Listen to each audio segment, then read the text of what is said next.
Ya, ini hari adalah hari yang khusus, yaitu hari di mana Tuhan Yesus dibangkitkan. Kita sama-sama merayakan kebangkitan. Karena ini merupakan iman yang amat mendasar bagi umat Kristen. Banyak orang berusaha untuk menolak kebenaran ini, tidak terima istilahnya, mencari celah bahwa tidak mungkin Tuhan Yesus bangkit dari orang mati.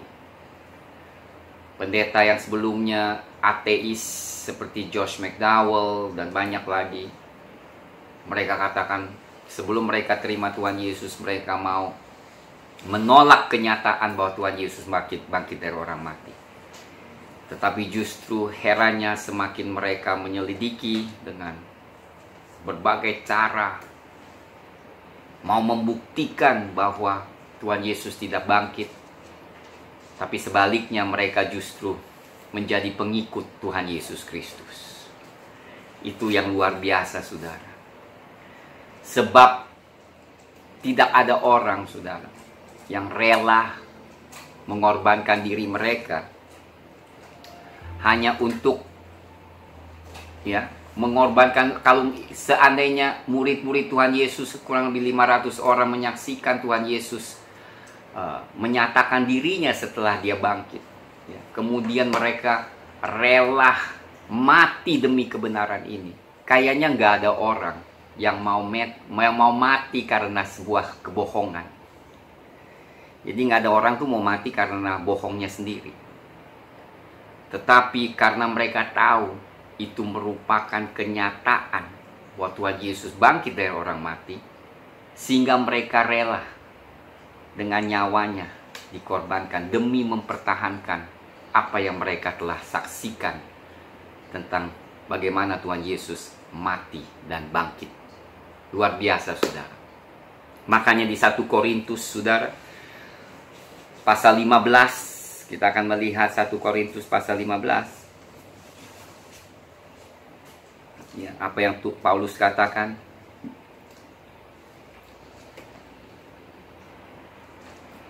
Ayat 12 sampai ayat 19. Saya akan bacakan, haleluya. Jadi bila mana kami beritakan bahwa Kristus dibangkitkan dari antara orang mati, bagaimana mungkin ada di antara kamu yang mengatakan bahwa tidak ada kebangkitan orang mati? 1 Korintus 15 ayat 12. 1 Korintus 15 ayat 12 katakan, jadi di antara mereka, sekalipun mereka di gereja, tetapi kayaknya mereka masih kurang yakin kalau Tuhan Yesus itu dibangkitkan. Maka ada orang katakan, tidak ada kebangkitan orang mati, nggak mungkin orang mati itu bisa dibangkitkan. Jadi mereka ragu, mereka tidak yakin kalau itu merupakan sebuah kebenaran, saudara, kenyataan bahwa Tuhan Yesus itu bangkit. Maka apa Paulus katakan? Kalau tidak ada kebangkitan orang mati, maka Kristus juga tidak dibangkitkan. Jadi apa yang dikatakan sebenarnya itu selain Tuhan Yesus bangkit, ternyata juga ada orang kudus yang bangkit saat Tuhan Yesus dibangkitkan. Jadi bukan saja Tuhan Yesus yang bangkit terdahulu, tetapi saudara, di sana pun terjadi kebangkitan orang-orang kudus. Nanti kita akan lihat lagi firman Tuhan.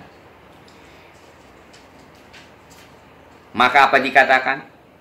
Tetapi yang 14, andai kata Kristus tidak dibangkitkan, maka sia-sialah pemberitaan kami dan sia-sialah juga kepercayaan kamu. Kebangkitan Tuhan Yesus adalah anchor atau dasar yang paling penting dalam iman kita. Karena kebangkitan Tuhan Yesus yang memberi kita harapan dan juga iman, saudara, untuk hidup bersama Dia di surga selama-lamanya. Bahwa Tuhan Yesus telah mengalahkan maut dan menang di atas maut. Jadi ini merupakan iman kita, dasar dari iman. pengharapan kita, khususnya pada saat-saat seperti ini. Ketahuilah saudara, yang lebih mengerikan bukanlah maut, tetapi kematian yang kedua. Bagi kita saudara, karena Tuhan Yesus telah bangkit dari orang mati, maka harapan kita dan kepercayaan dan iman kita bahwa pada satu hari ketika saudara dan saya pun akan dibangkitkan dari orang mati. Maka umat Kristen yang sesungguhnya ikut Tuhan dan percaya, mereka tidak lagi takut akan maut. Karena mereka tahu Tuhan Yesus telah bangkit dari orang mati. Kemudian dikatakan apa? Ayat 15. Lebih daripada itu, kami ternyata berdusta terhadap Allah, karena tentang Dia kami katakan bahwa Ia telah membangkitkan Kristus, padahal Ia tidak membangkitkannya. Kalau andai kata benar bahwa orang mati tidak dibangkitkan. Jadi ini bukan saja bicara tentang Tuhan Yesus dibangkitkan atau tidak dibangkitkan. Di sini bicarakan sesuatu yang lebih penting lagi, karena di dalam nubuatan Allah telah katakan Dia akan bangkitkan.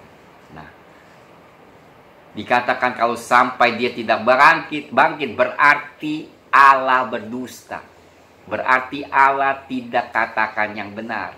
Berarti firman Tuhan pun tidak bisa dipegang. Jadi implikasinya tuh besar, sudah. Kalau kita tidak percaya bahwa Tuhan Yesus tidak dibangkitkan, itu implikasinya besar. Ya udah, seluruh Alkitab pun nggak usah dibaca. Iman kita semua sia-sia katanya. Dan dikata ayat 15, ayat 16, sebab jika benar orang mati tidak dibangkitkan, maka Kristus juga tidak dibangkitkan. Dan jika Kristus tidak dibangkitkan, maka sia-sialah kepercayaan kamu dan kamu masih hidup dalam dosa. Demikianlah binasa juga orang-orang yang mati dalam Kristus. Jikalau kita hanya dalam hidup ini saja menaruh pengharapan pada Kristus, maka kita adalah orang-orang yang paling malang dari segala manusia, saudara. Jadi kalau Tuhan Yesus pun tidak dibangkitkan, berarti dosa itu masih memikat Dia, maka tidak ada penebusan. Maka dikatakan dosa kita tidak sama juga tidak ditebus.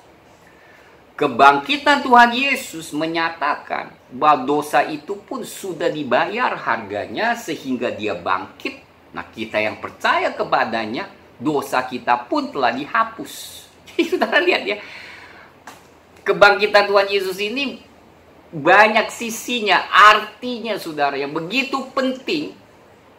Selain kita memperoleh hidup yang kekal, selain mengatakan Allah itu firman-Nya ya dan amin, dan juga mengatakan bahwa dosa kita sesungguhnya telah dihapus oleh karena Tuhan Yesus bangkit dari orang mati. Luar biasa kan? Luar biasa saudara. Sebab sekata kalau tidak Tuhan Yesus tidak bangkit, artinya Dia belum mengalahkan maut. Dia belum bayar dosa itu di kayu salib. Tetapi kenyataan adalah Dia telah bayar semuanya. It is finished. Selesai. Semuanya sudah selesai. Maka maut tidak bisa mengikat Dia. Tetapi Dia bangkit dari orang mati. Merampas kunci kemautan itu. Dan berikan kepada kehidupan kepada siapa saja yang percaya kepada Tuhan Yesus. Saat ini saya yakin, khususnya pada tahun ini,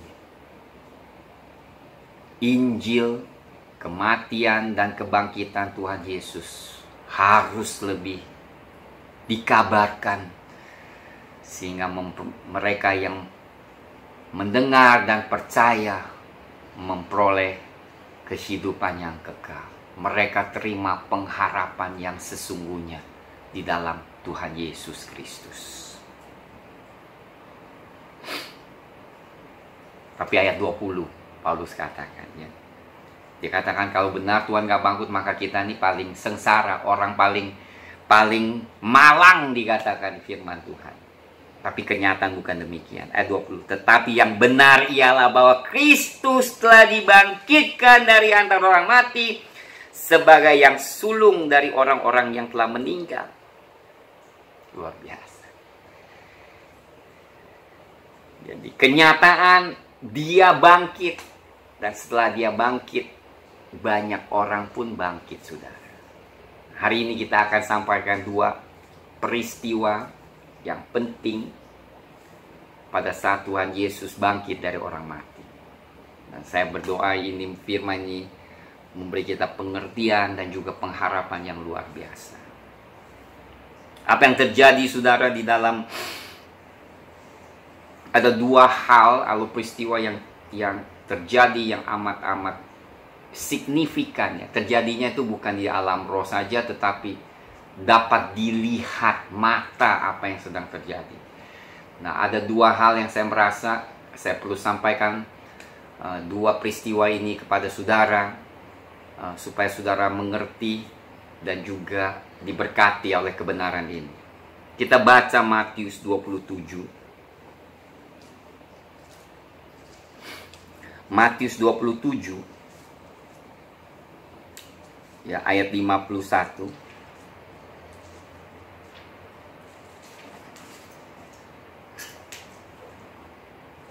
Kita buka bersama firman Tuhan, Matius 27 ayat 51. Yang pertama dikatakan,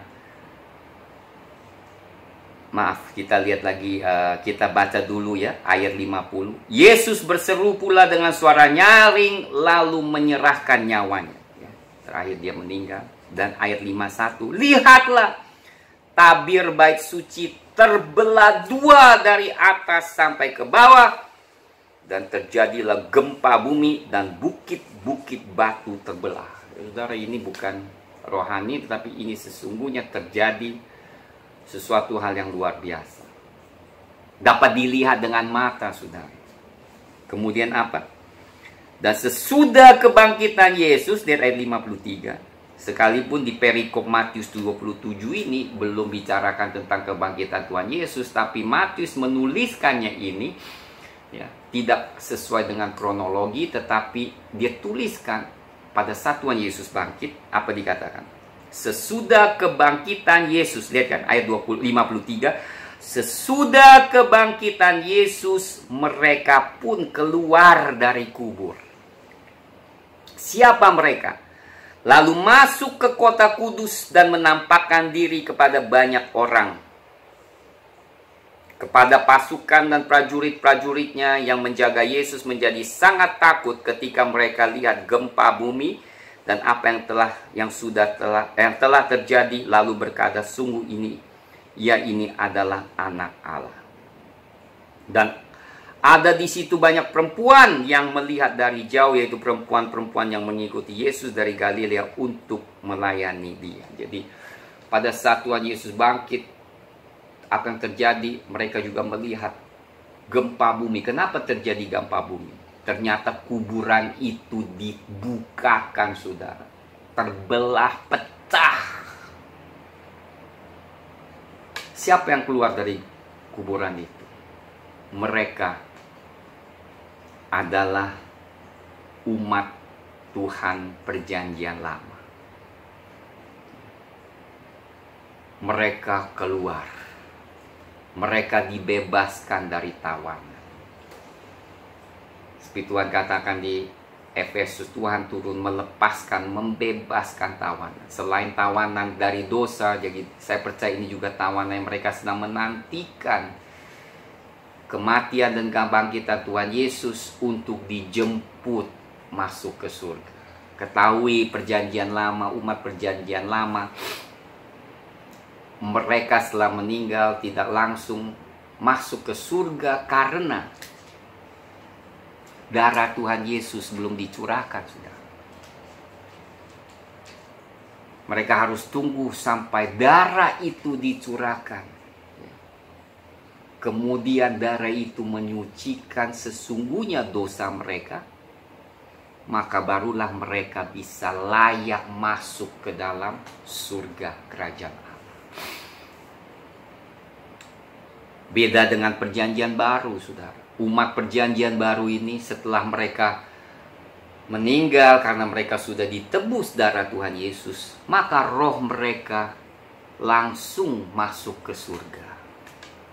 Hanya menantikan pada hari pengangkatan di mana tubuh ini akan diubah dan diberikan tubuh yang mulia.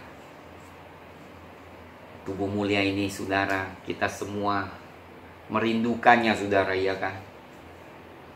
Semuanya sempurna, saudara. Nggak usah pakai kacamata, ya kan? Nggak ada sakit penyakit. Luar biasa. Jadi yang pertama, hal terjadi pada saat Tuhan Yesus dibangkitkan adalah gempa bumi. Kenapa gempa bumi? Karena kuburan di situ terbuka. Sayangnya, saudara, pada saat kami ke Israel beberapa tahun yang lalu, saya teringat tour guide kita mengatakan justru di daerah Mount of Olives, ya, Gunung Zaitun, di situ ada kuburan, saudara. Dan tempat kuburan di situ adalah paling mahal di Israel, di Yerusalem. Saya tanya, kenapa mereka pada ingin kubur di sini, katanya. Saya tanyakan mereka, sama Pak, dengan tour guide-nya. Saudara, dia katakan karena mereka percaya pada saat Mesias datang, mereka yang kubur di situ justru akan dijemput, saudara. Karena pada umumnya umat Yahudi tidak ada kitab perjanjian baru, mereka tidak tahu bahwa pengangkatan itu sudah terjadi, saudara. Sudah digenapi. Ya. Makanya perlu juga kita ketahui bahwa umat Yahudi juga perlu mendengarkan Injil Yesus Kristus. Sebab apa yang sudah dikerjakan, digenapi, tidak akan terjadi lagi di atas Bukit Zaitun. Tetapi apa yang terjadi adalah pengangkatan kita di atas, di udara, bersama-sama dengan Yesus. Itu yang pertama. Itu amat penting. Dan itu menyatakan apa yang terjadi pada saat Tuhan Yesus bangkit dari orang mati. Hal kedua adalah tirai, saudara. Tirai itu terbelah dari atas sampai bawah. Tirai itu, saudara, tebalnya itu sangat tebal. Tidak mungkin pakai gunting bisa digunting. Pakai pisau tajam pun belum tentu bisa terbelah. Karena itu bukan tirai biasa, tetapi tirai yang memisahkan ruang kudus dari ruang yang maha kudus. Sebab di tabernakel kita telah pelajari bahwa ruang maha kudus itulah yang tersimpan tabut perjanjian. Nah, selama itu umat Israel tidak bisa masuk ke tabut perjanjian, ke ruang maha kudus. Hanya imam besar saja yang bisa masuk setahun sekali. Jadi hanya sangat khusus sekali, saudara. Nah, imam besar itu adalah gambaran Yesus Kristus. Hanya Tuhan Yesus yang bisa masuk menghadapi Allah. Tetapi karena kematian dan kebangkitan Tuhan Yesus, tirai itu dipecahkan. Berarti, saudara, karena Tuhan Yesus, sekarang setiap umat yang percaya, yang dibasuh oleh darah Tuhan Yesus, bisa masuk berjumpa Allah muka dengan muka, memuji dan menyembah Dia, berdialog dengan Allah. Suatu privilege yang luar biasa. Inilah yang kehebatan, yang juga kebaikan Tuhan bagi kita semua yang percaya kepada Tuhan Yesus. Bahwa kebangkitannya mengizinkan kita bersekutu kembali dengan Bapa di surga. Semua karena apa yang Tuhan telah kerjakan di atas kayu salib. Dia mati dan bangkit. Jadi, saudara, ini ada dua hal yang signifikan. Paulus katakan jika tidak kebangkitan maka iman kita sia-sia. Dan banyak hal yang Tuhan janjikan tidak digenapi kalau Tuhan Yesus tidak bangkit. Tetapi karena Tuhan Yesus bangkit, maka dosa kita sungguh diampuni. Hidup kita berarti bukan malang tetapi berkelimpahan. Hidup kita sudah di bumi. Sekalipun di bumi ini kita menikmati kebaikan Bapa lewat Kristus Yesus, mewarisi warisan yang Tuhan siapkan bagi kita semua. Kemudian dua hal terjadi, ingat, tirai terbelah sehingga kita dapat masuk ke tata Allah, merasakan hadiratnya. Satu hal lagi, saudara, tirai itu juga menceritakan apa? Bahwa Roh Kudus sekarang bisa tinggal di dalam manusia. Dulunya tidak bisa. Karena Roh yang kudus itu tidak bisa hidup di dalam bejana yang penuh masih dosa. Di dalam roh yang mati, Roh Kudus itu nggak bisa tinggal di dalam. Tetapi karena seseorang telah dibasuh dosanya, disucikan, dibersihkan dari dosa, roh manusia itu hidup kembali, maka Roh Kudus baru bisa tinggal di dalam roh manusia. Itu tidak ada terjadi perjanjian lama. Hanya setelah Tuhan Yesus mati dan bangkit, maka roh itu tinggal di dalam kita. Saudara, luar biasa lagi. Ini sangat luar biasa. Kita bukan manusia biasa lagi, tetapi kita adalah umat di mana roh Allah tinggal di dalam kita. Maka yang firman Tuhan katakan, jika Dia beserta engkau, siapa dapat melawan? Bahkan dikatakan, Dia, yaitu Roh Kudus yang ada di dalam saudara, lebih besar daripada yang ada di dunia. Ini adalah roh Allah tinggal di dalam kita. Demikian saudara, saya harap firman Tuhan ini memberikan berkat, keteguhan, iman, dan pengharapan. Di saat-saat seperti ini, tetap percaya Tuhan baik. Tuhan memelihara kita semua yang hidup di dalam perjanjiannya, dan Tuhan memberkati. Mari saya doakan bagi saudara. Siapapun yang mengalami sakit, percayalah saat ini juga Tuhan akan menjamah dan menyembuhkan saudara dari segala sakit penyakit. Khususnya saudara yang mungkin batuk, pilek, biarlah ini semua dilenyapkan di dalam nama Tuhan Yesus Kristus. Bapa Surgawi, kami doa, sekalipun kami tidak tumpangkan tangan, tetapi tangan-Mu tidak pendek. Engkau mengulur tangan-Mu dan menjamah setiap jemaat, setiap mereka yang mendengar, dan menyentuh dan menyembuhkan semua mereka dari sakit penyakit. Kuasa-Mu tidak terbatas, kami berdoa.